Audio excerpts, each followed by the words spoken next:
Hello दोस्तों, आप सभी को प्रभु यीशु मसीह के नाम में जय मसीह की, परमेश्वर के नाम की स्तुति और महिमा हो। फिर से मैं आप सभी का स्वागत करता हूं हमारे एक और नए वीडियो के माध्यम से। दोस्तों, आज का जो मैं वीडियो बना रहा हूं हर एक विश्वासी के लिए है, चाहे वो नया विश्वासी हो या फिर पुराना। हो सकता है कि आप 20 साल से प्रभु यीशु मसीह पे विश्वास करते होंगे, 10 साल से करते होंगे, 5 साल से करते होंगे, या फिर हो सकता है कि आपने अभी अभी यीशु मसीह को जाना है, कुछ दिन पहले ही आपने बपतिस्मा लिया है। चाहे पुराने विश्वासी हो या फिर नए विश्वासी हो, हर एक के लिए आज का ये वीडियो बहुत ही खास है, क्योंकि आज इस वीडियो के माध्यम से मैं आपको कुछ ऐसी बातें बताने वाला हूं जिसके ऊपर बहुत सारे मसीह लोग गौर नहीं करते हैं, जबकि हर एक विश्वासी को इन बातों पर गौर करने की जरूरत है, इन बातों पर ध्यान करने की जरूरत है।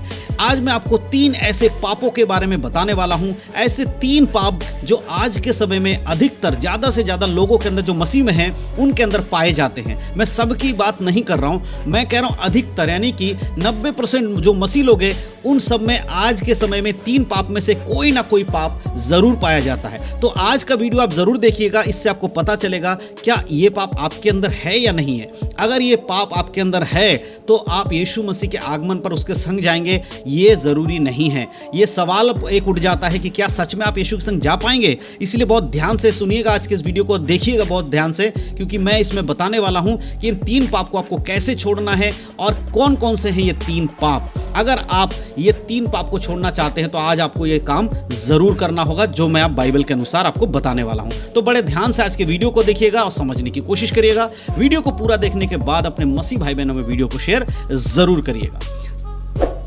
तो दोस्तों, जैसे कि मैंने वीडियो की शुरुआत में आपको कहा कि आज मैं बात करने वाला हूं मसीह लोगों के जीवन में 3 ऐसे पाप के बारे में जो जाने अनजाने में आज मसीह लोग कर रहे हैं। 90% ऐसे विश्वासी लोग हैं जो इस पाप के ऊपर ज़्यादा विचार ही नहीं करते। वो सोचते हैं कि चलो कोई बात नहीं, सिर्फ यीशु मसीह पे विश्वास कर लो और हम स्वर्ग चले जाएंगे। नहीं मेरे प्रियो, यीशु मसीह पे विश्वास करने के बाद हमें एक पवित्र जीवन जीना बहुत ज़रूरी है। अगर एक पवित्र जीवन आप नहीं जीते हैं बाइबल के अनुसार, तो यीशु के आगमन पर आप उसके संग स्वर्ग में जाएंगे, ये ज़रूरी नहीं है।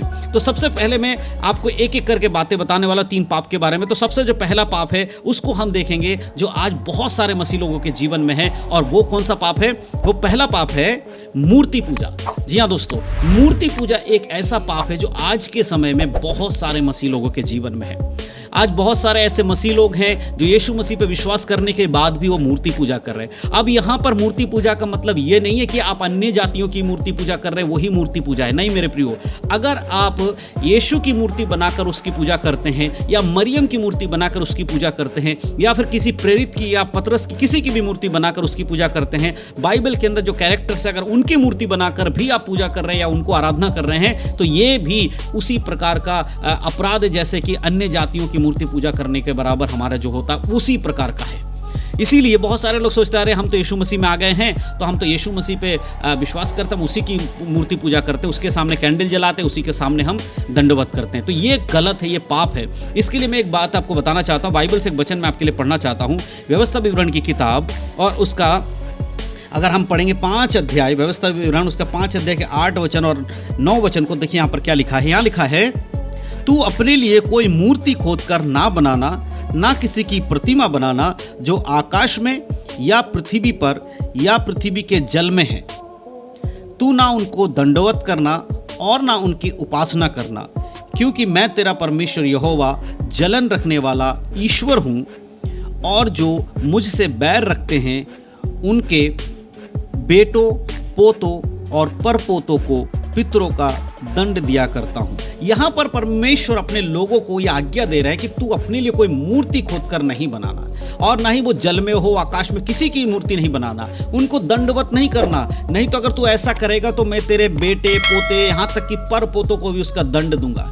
मेरे प्रियो, बहुत सारे लोग अब ये कह सकते हैं कि ये तो पुराने नियम इजरायलियों के लिए आज्ञा थी। नहीं मेरे प्रियो, बाइबल के अंदर हमें एक बात समझने की बहुत ज़रूरत है कि पुराने नियम में बहुत सारी ऐसी आज्ञाएं हैं जो आज भी नए नियम में लागू होती है। जैसे कि परमेश्वर की महिमा हम किसी को नहीं दे सकते, परमेश्वर का स्थान हम किसी और को नहीं दे सकते, परमेश्वर के सिवा हम किसी का आगे दंडवत नहीं कर कर सकते। ये कुछ ऐसी आज्ञाएं हैं जो चाहे पुराना नियम हो चाहे नया नियम हो, सब जगह बराबर है। लेकिन कुछ ऐसी आज्ञाएं हैं जो कि केवल और केवल पुराने नियम के समय के लिए और इजरायलियों के लिए दी गई थी, जो आज हमारे लिए लागू नहीं होती है। जैसे कि हम देखते हैं कि कुछ खाने पीने के विषय के बारे में, खतना करने के बारे में, या कुछ दान के बारे में, इस तरह की बातें जो आज्ञा थी वो नए नियम के लोगों के लिए लागू नहीं होती है। लेकिन कुछ ऐसी आज्ञा हैं जो परमेश्वर की महिमा से जुड़ी हुई हैं, उनको हर जगह हम लागू कर सकते हैं, क्योंकि वो अनादिकाल तक के लिए वैसा ही है। इसीलिए जब परमेश्वर यहाँ पर कह रहा है तू मुझे छोड़ दूसरों को ईश्वर करके नहीं मानना, तो जब बहुत सारे लोग आज मसीह में हैं, वो क्या करते हैं? वो चर्च में जाते हैं, वो कैंडल जलाते हैं यीशु मसीह के सामने,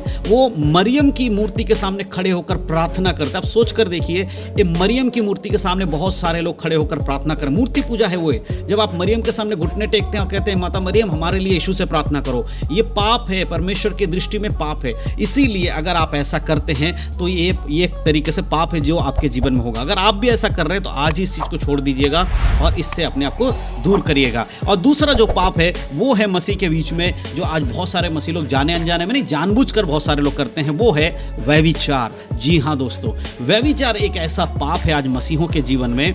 वो क्या करते हैं, लोगों को बताए बिना छुप छुप के कर, किसी को पता ही नहीं चलता कि मसीह लोगों में ये व्यभिचार पनप रहा है ना दोस्तों। हो सकता है कि आपके अंदर भी कुछ ऐसा हो, दुनिया नहीं जानती है कि आप उस व्यभिचार में गिरे हुए हो, लेकिन परमेश्वर जानता है कि आपके मन के अंदर क्या चल रहा है ना। आज बहुत सारे लोग ऐसे ही तो करते हैं, अंदर अंदर कुछ कर रहे होते हैं लेकिन बाहर से नहीं पता चलता है। लेकिन याद रखिए, मनों को जांचने वाला परमेश्वर है, और वो जब आपको जांचेगा और आपके अंदर व्यभिचार पाएगा तो क्या वो आपको अपने साथ लेकर जाएगा, ये सोचने वाली बात है। इसके लिए भी मैं आपको एक वचन पढ़ के सुनाना चाहता हूं। देखिए, मत्ती रचित सुसमाचार 5 अध्याय उसके 27 वचन से लेकर मैं पढ़ूंगा। आप देखिए क्या लिखा है, तुम सुन चुके हो कि कहा गया था व्यभिचार ना करना, परंतु मैं तुमसे यह कहता हूं कि जो कोई किसी स्त्री पर कुदृष्टि डाले वह अपने मन में उससे व्यभिचार कर चुका। हालेलुया। परमेश्वर का वचन क्या कह रहा है? पुराने समय में कहा गया था व्यभिचार नहीं करना है, यानी कि बहुत शारीरिक रूप से नहीं करना है। लेकिन नए नियम में तो शारीरिक रूप से व्यभिचार करने से भी बढ़कर किसी स्त्री को अगर आप गलत दृष्टि से भी देखते हैं, वो भी व्यभिचार कहलाता है। वो परमेश्वर की दृष्टि में व्यभिचार है। अब आप सोचकर देखिए कि आपने कितने लोगों को व्यभिचार की दृष्टि से देखा होगा। जब आप घर से निकलते हैं, जब आप कहीं बाहर जाते हैं, आप किसी स्त्री को देखकर आपके मन में क्या विचार आता है? वो व्यभिचार में आएगा मेरे प्रियो। अगर आपके अंदर गंदे चीज़ आ रहे वो व्यभिचार में आएगा। आज बहुत सारे हमारे मसीह नौजवान जो भाई बहन लोग हैं वो व्यभिचार कर रहे हैं, वो बॉयफ्रेंड गर्लफ्रेंड रखकर व्यभिचार कर रहे हैं। आज बहुत सारी कलीसियाओं में ऐसा होता है कि जो भी लोग कलीसिया में जाते हैं, जो लड़का लड़की कलीसिया में जा रहे हैं, वहाँ आराधना करने जाते हैं, लेकिन आराधना के बीच में वो एक दूसरे को देख रहे हैं, मन में व्यभिचार कर रहे हैं। मेरे प्रियो, ये व्यभिचार परमेश्वर की दृष्टि में घृणित पाप है। इसीलिए अगर आज आप इसमें गिर रहे हैं, अगर आपके अंदर ये काम आज हो रहा है तो उसको दूर करिएगा, क्योंकि ये ही एक पाप है जो आपको परमेश्वर के उस राज्य से अलग कर रहा है। इसीलिए 3 ऐसे पाप मैं आज आपको बता रहा हूं जो एक मसीह व्यक्ति के जीवन में नहीं होना चाहिए। पहला पाप है कि वो मूर्ति पूजक ना हो, परमेश्वर के सिवा किसी और को महिमा ना दे। दूसरा पाप है कि वो व्यभिचार से दूर रहे, व्यभिचार अपने जीवन में ना रखे। और तीसरी और अंतिम जो पाप जो आज वीडियो के माध्यम से मैं आपको बता रहा हूं वो है घमंड। जी हाँ दोस्तों, आज मसीहों के बीच में बहुत सारे लोगों में घमंड आ चुका है। जब आप प्रभु में पहली बार आए थे तो कितने नम्र थे ना। आपकी बीमारी के कारण आप यीशु के पास आए थे, आप प्रार्थना कर रहे थे, रो रहे थे, लेकिन जैसे यीशु मसीह ने आपको चंगा कर दिया, आप आर्थिक रूप से थोड़े अच्छे हो गए, आपको परमेश्वर की ओर से आशीष मिला, आपका स्वभाव ही बदल गया।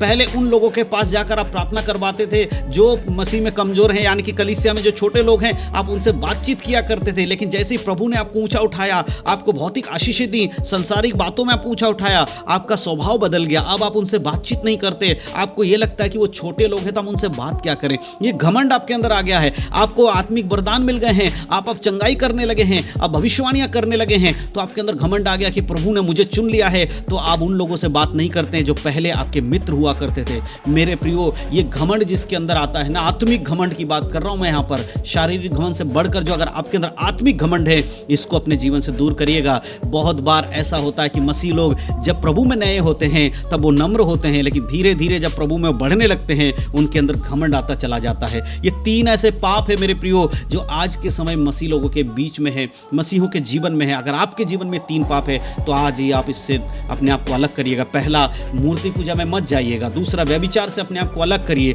तीसरा कि घमंड की बातें आपके अंदर नहीं होनी चाहिए। आज भी आप नम्र रहिए। परमेश्वर आपको जितना ऊंचा उठाता है उतना ही आपको नम्रता में बढ़ना है। लोगों के प्रति आपका स्वभाव नम्र होना चाहिए। अगर आप लोगों के प्रति अपने स्वभाव को कठोर कर लेते हैं तो आप घमंडी हो गए हैं। अगर आपके अंदर परमेश्वर का वरदान आया है उसके बाद आप लोगों से मिलना जुलना कम कर देते हैं और आपको लगता है कि अरे अब मेरा क्या काम, मैं तो अब बड़ा हो गया हूं, ये घमंड की बातें आपके अंदर अगर है, किसी भी प्रकार की कोई घमंड की बातें, तो आज अपने जीवन से इसको निकाल दीजिएगा, क्योंकि प्रभु घमंडियों से नफरत करते, उनसे घृणा करते हैं मेरे प्रियो। तो मैं विश्वास करता हूं कि 3 बातें, प्रभु यीशु मसीह में बढ़ना है तो अभी आपको ये 3 काम करना बहुत ज्यादा जरूरी है। पहला, मूर्ति पूजा से अपने आप को अलग करना, व्यभिचार से दूर रहना और घमंड की बातों में नहीं जाना। ये 3 चीजें अगर आप अपने जीवन से हटाते हैं तो प्रभु के वचनों में बढ़ने में और आपकी मदद होगी। पवित्र आत्मा आपकी और सहायता करेंगे और यीशु के आगमन पर आप जरूर यीशु मसीह के संग स्वर्ग में जा पाएंगे। तो मैं विश्वास करता हूं आज की वीडियो के माध्यम से बताए गए बातें आपको समझ में आई हैं। अगर वीडियो अच्छा लगा हो तो अपने मसीह भाई में शेयर करें और सबको बताएं कि प्रभु यीशु मसीह का जो आगमन है वो बहुत ही शीघ्र होने वाला है। परमेश्वर इन वचनों के द्वारा आप सबको आशीष दे। यीशु मसीह के नाम में सबको जय मसीह की। God bless you.